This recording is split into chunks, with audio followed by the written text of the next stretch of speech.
भोले जी हमार हो नगिनिया के माला पहिने।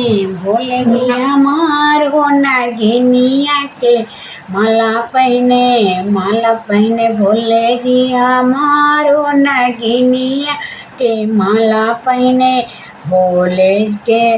भोले जी के माथवा पे दूज के चदवा हो। भोले जी के माथवा पे दूज के चदवा हो। दूज के चदवा बाबा दूज के चदवा।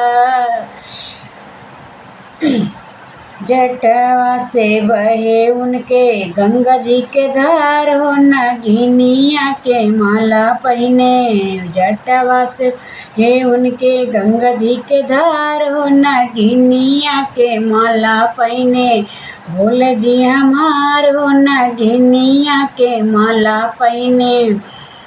भोले जी के हथवा में डमरू त्रिशूलवा हो। भोले जी के हथवा में डमरू त्रिशूलवा हो।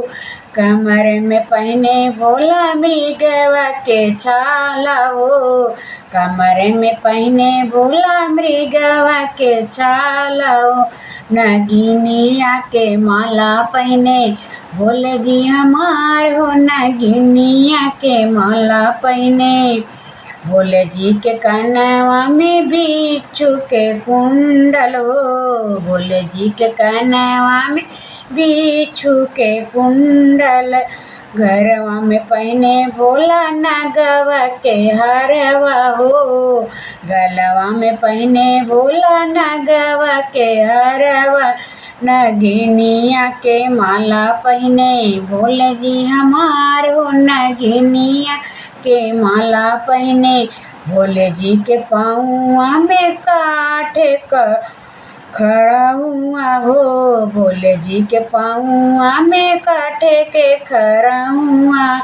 चढ़ी के चले ले भोला बसहा सवरिया।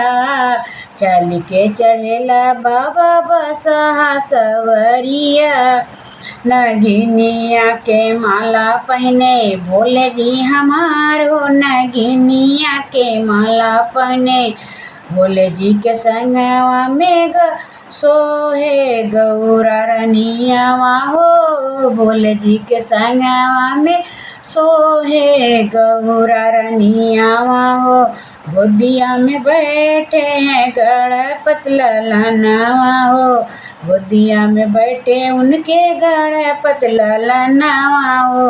नगिनिया के माला पहिने। भोले जी हमार हो नगिनिया के माला पहिने।